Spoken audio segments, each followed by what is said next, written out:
Well, Missouri could lose millions of dollars in tax revenue after the Secretary of State's office pushed back the timeline for sports betting.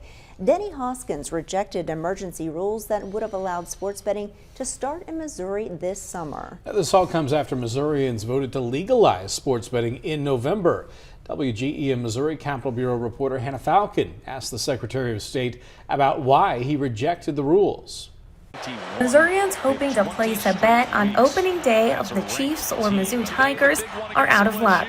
Sports betting will not be live in Missouri in time for football season because Secretary of State Denny Hoskins rejected the Missouri Gaming Commission's emergency rules. Being able to bet earlier here in the state of Missouri did not meet that statutory definition. Hoskins says the rules do not constitute an emergency, and going through the regular rulemaking process allows the public to submit comments and questions on the proposed rule, which he believes is important because he's not a fan of Amendment 2's proposed taxing plan. I think we were sold a bad bill of goods. During his time in the Missouri Senate, Hoskins stood in the way of several sports betting bills with lower tax amounts. He pushed for bills that would have had double the amount of taxes on casinos than the plan approved by voters in November. Now, Missourians will have to wait until at least late September or early October to place a legal bet. A big deal and kind of a disappointment for Missouri sports bettors. I would hope to be betting as soon as possible. Ryan Butler tracks and studies sports betting for Covers. He says Missouri stands to lose between $4 and $6 million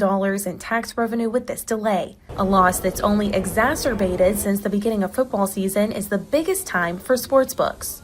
NFL and college football will be far and away the most bet upon sports. And again, that's why this delay is so important. For years, Missourians have crossed state lines to place sports bets. As you can see on this map from the American Gaming Association, almost all of Missouri's neighbors have legal operational sports betting, but some will even opt for illegal sports books. People are still going to bet. They have been betting, and they're going to find ways to do so. Now it's just going to be either with other states or with illegal bookmakers. The Missouri Gaming Commission and Hoskins are both still confident Missouri will meet the December 1st deadline to have operational sports books set by Amendment 2. The commission meets tomorrow morning, but sports betting is not on the agenda. Reporting in Jefferson City, I'm Hannah Falcon, WGEM News.